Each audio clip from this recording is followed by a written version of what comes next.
అదనంగా 1 ఎకరాకు పాలమూరు రంగారెడ్డి ఎత్తిపోతలతో నీళ్లు ఇవ్వలేదు. మా ప్రజల్ని నమ్మించినావు, మా ప్రజల్ని నట్టేట ముంచినావు. ఆనాడు పెద్దలు చిన్నారెడ్డి గారు ప్రారంభించిన తెలంగాణ ఉద్యమం చీమలు పెట్టిన పుట్టలో పాములు దూరినట్టు ఆ ఉద్యమంలో నువ్వు దూరి ఇవాళ తెలంగాణ రాష్ట్రాన్ని పట్టి పీడించినావు.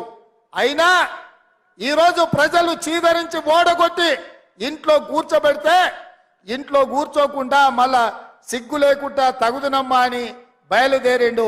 అల్లుడేమో నల్గొండ నుంచి, కొడుకేమో మహబూబ్ నగర్ నుంచి పాదయాత్రలు చేపడతారంట. చీకొట్టినా సిగ్గు రాలే మీకు. ఈ జిల్లాలో 14 సీట్లుంటే 12 ఇట్ల బండకేసి కొట్టి బొంద పెట్టినా ఏ మోకం పెట్టుకొని పాలమూరు జిల్లాకు వస్తామని చెప్పి నేను ఈ వేదిక మీద నుంచి అడగదలుచుకున్న చంద్రశేఖర్ రావు. నువ్వు భీమా పూర్తి చేసినావా, నెట్టంపాడు పూర్తి చేసినావా, కోయిల్ సాగర్ పూర్తి చేసినావా, కల్వకుర్తి పూర్తి చేసినావా, SLB పూర్తి చేసినావా, దేవాదుల పూర్తి చేసినవా, ప్రాణహిత చెవెళ్ళ పూర్తి చేసినవా? ఈ రోజు 10 ఏళ్లలో 2 లక్షల కోట్ల రూపాయలు ఖర్చు పెట్టి ఈ రోజు ఏ ప్రాజెక్టులు పూర్తి చేయలే. ఉమ్మడి రాష్ట్రంలో సమైక్య పాలనలో జరిగిన అన్యాయం కంటే, ఆనాడు జరిగిన నీళ్ల దోపిడీ కంటే నువ్వు ముఖ్యమంత్రి అయిన తర్వాతనే తెలంగాణకు తీరని నష్టం జరిగింది. లెక్కలతో సహా పెద్దలు ఉత్తమ్ కుమార్ రెడ్డి గారు శాసనసభలో మిమ్మల్ని అడిగిండు, కడిగిండు, బండకేసి కొట్టిండన్న సంగతి ఈ వేదిక మీద నుంచి నేను చెప్పదలుచుకున్నా. మిత్రులారా, ఆనాడు ఉమ్మడి రాష్ట్రంలో సీమాంధ్రకు చెందిన ముఖ్యమంత్రులకు తెలంగాణ అంటే ఒక భయం ఉండే. ఈ నాయకులు ప్రశ్నిస్తారని నిధుల దోపిడీ, జల దోపిడీ పాల్పడాలంటే ఒళ్ళు దగ్గర పెట్టుకొని ఆలోచన చేసేటోళ్ళు.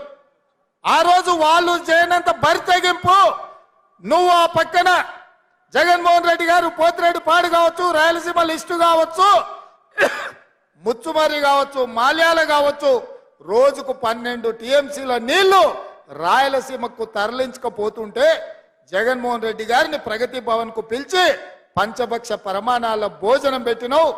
203 జీవో ద్వారా రాయలసీమను రతనాల సీమ చేస్తా అని చెప్పినావు. రోజమ్మ పిలిచి నీకు రాగి సంకటి నాటుకోడు పులుసు పెట్టంగానే పులుసు తిని అల్చు ఇచ్చి బలిచిపోయి రాయలసీమకు నీళ్ళు ఇస్తాన్నావు. కానీ పాలమూరులో నిన్ను పార్లమెంటుకు పంపిస్తే మా ప్రాజెక్టులు ఎందుకు పూర్తి చేయలేదని నేను ఆ సోయిలేని దద్దమ్మలను నేను అడుగుతున్న ఈ వేదిక మీద నుంచి. మేం చేసిన నేరమేంది? పాలమూరు జిల్లాను ఎడారిగా మార్చి ఈరోజు ఇంకా వలసలు ఆగకుండా అన్యాయం చేసి ఇవాళ మళ్ళీ రేపు పార్లమెంట్ ఎన్నికలలో ఓట్లు అడగడానికి వస్తాడంట. నేను అడుగుతున్న చంద్రశేఖర్ రావును, ఈ 10 ఏళ్లలో మా జిల్లా పేరులో, మా జిల్లా అభివృద్ధి ముసుగులో వేలాది కోట్ల రూపాయలు కాంట్రాక్టర్లకు ఇచ్చి కమిషన్లు కొట్టి పాలమూరును ఎండబెట్టినావు. కొడంగల్ ఎడారిగా మారింది, వలసలు ఆగలేదు. ఇవాళ మేము ఓట్లు అడగాలంటే కొడంగల్ కాదు పూనా పోవాల్సి వస్తుంది. ఎందుకు మా లంబాడి సోదరులు తండాలు వదిలి పూనా, బొంబాయి ప్రాంతాలలో నివసిస్తున్నారంటే ఈ ప్రాంతం ఎడారిగా ఉంది కాబట్టి మా బిడ్డలు ఇవాళ వలస పోతున్నారు. అందుకే ఆయన నేను చెప్పిన, మీరు నాటిన మొక్క ఇవాళ పెద్దదైంది, వృక్షమైంది, రాష్ట్రానికి నీడిచ్చే పరిస్థితి వచ్చింది. మీరు ఆదరించి అత్యధిక మెజారిటీతో గెలిపించండి. ఈ రాష్ట్రానికి ముఖ్యమంత్రినై 70 ఏళ్ళ మన గోసలు తీర్చడానికి పార్టీ నాయకులందరినీ ఒప్పిస్తానని నేను చెప్పిన. మీరు మీ మాట నిలబెట్టుకున్నారు. నేను కూడా పెద్దల అండతో, ఉత్తమ్ కుమార్ రెడ్డి గారి అండతో, కోమటిరెడ్డి అండతో, జూపల్లి గారి అండతో, దామోదర రాజనరసింహ గారి అండతో, ఇతర మంత్రులు పెద్దలు, ఉప ముఖ్యమంత్రి బట్టి విక్రమార్క గారి అండతో ఇవాళ 60 రోజుల్లో 5,000 కోట్ల రూపాయలు ఇవాళ ఈ గడ్డ మీదకి తీసుకొని వచ్చిన మిత్రులారా, ఎన్నడైనా ఎప్పుడైనా ఎవరైనా కలలోనైనా ఊహించారా? నారాయణపేట కొడంగల్ ఎత్తిపోతల పథకం నేను మొదటిసారి ఎమ్మెల్యే అయినప్పుడు 2014లో 69 జీవో మంజూరు చేయించిన.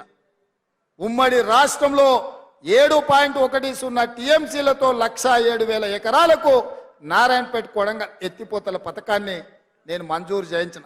ఇది మొట్టమొదట కీర్తిశేషులు చిట్టం నర్సిరెడ్డి గారు, రాజశేఖర రెడ్డి గారిని అడిగినరు. ఆనాడు పునాదులు పడ్డ ప్రాజెక్టును 2014లో నేను మంజూరు చేయించుకొచ్చిన. ఉమ్మడి రాష్ట్రంలో తెలంగాణ ప్రాజెక్టులు పాలమూరు ప్రాజెక్టులు ఆగిపోయినాయంటే అన్యాయం జరిగిందంటే అర్థం ఉంది. కానీ తెలంగాణ రాష్ట్రం వచ్చిన తర్వాత వచ్చిన రాష్ట్రంలో నిన్ను ఎంపీగా గెలిపించిన ప్రాంతానికి మంజూరైన నారాయణపేట కొడంగల్ ఎత్తిపోతల పథకం 10 ఏళ్లు పడావు పడ్డదంటే దీనికి దుర్మార్గం టిఆర్ఎస్ నాయకులు కాదా అని నేను అడుగుతున్నా. ఇవాళ టిఆర్ఎస్ ఒక కథ అయితే ఇక బీజేపీ వాళ్ళది ఇంకో కథ. సన్నాయుడెంబడి కొమ్మోడెంబడి సన్నాయుడు పడ్డట్టు బీజేపీ బీఆర్ఎస్ ఒక్కడే కూర్చున్నారు. ఇవాళ సీకట్లో ఒప్పందం, పొద్దుటి పూట ఈయనతో మాట్లాడతారు, రాత్రిపూట వాళ్ళతో మాట్లాడుకుంటారు. ఇవాళ బీజేపీ వాళ్ళు కూడా ఓట్లు అడుగుతారు. నరేంద్ర మోడీ పాలమూరు జిల్లాకు వచ్చి వారు మాట ఇచ్చిండ్రు 2014లోనే పాలమూరు రంగారెడ్డి ఎత్తిపోతల పథకాన్ని జాతీయ ప్రాజెక్టు చేస్తా, నా బాధ్యత అని మహబూబ్ నగర్ గడ్డ మీద నరేంద్ర మోడీ గారు మాట్లాడిండ్రు. నేను ఇవాళ అడుగుతున్నా భారతీయ జనతా పార్టీ నాయకులను కిషన్ రెడ్డిని, డికే అరుణ గారిని, జితేందర్ రెడ్డిని ఈ రోజు శాసనసభ్యులను అడుగుతున్నా. 2014లో మహబూబ్ నగర్ జిల్లా హెడ్ క్వార్టర్ లో పాలమూరు రంగారెడ్డి ఎత్తిపోతల పథకాన్ని జాతీయ ప్రాజెక్టుగా ఇస్తా అని మాటిచ్చిన నరేంద్ర మోడీ 10 ఏళ్లైనా పాలమూరు ప్రాజెక్టును ఎందుకు పట్టించుకోలే? ఇప్పటికైనా మీ ప్రభుత్వం 10 ఏళ్లు అధికారంలో ఉంది, మీ కిషన్ రెడ్డి కేంద్ర మంత్రిగా ఉన్నాడు, మా పాలమూరు రంగారెడ్డి ఎత్తిపోతల పథకానికి జాతీయ ప్రాజెక్టు ఎందుకు ఇయ్యలేదని నేను అడుగుతున్నా. అదేవిధంగా మా మిత్రుడు రామ్మోహన్ రెడ్డి, గడ్డం ప్రసాద్ కుమార్ గారు వికారాబాద్ నుంచి కృష్ణా రైల్వే లైన్ కొడంగల్ ద్వారా నారాయణపేట ద్వారా రైల్వే పథకాన్ని కాంగ్రెస్ పార్టీ అధికారంలో ఉన్నప్పుడు మంజూరు చేపిస్తే ఈ రైల్వే ప్రాజెక్టుని 10 ఏళ్లల్లా తట్ట మట్టి కూడా తీయలేదు అంటే మోడీ గారు మనల్ని మోసం చేసినట్టు కాదా అని నేను అడుగుతున్నా. ఇవాళ మన జిల్లాకు జాతీయ రహదారులు ఎందుకు కుంటి నడక నడుస్తున్నాయి, ఎందుకు పనులు పూర్తయితలేవని నేను అడుగుతున్నా. అదేవిధంగా పూడూరులో ఉన్న నేవీ దాన్ని 10 ఏళ్లు పక్కన పెడితే నేను వచ్చి మొన్న నేవీ ప్రాజెక్టుకు భూములు కేటాయించి ఆ పనులు ప్రారంభించే విధంగా నేను చర్యలు చేపట్టిన.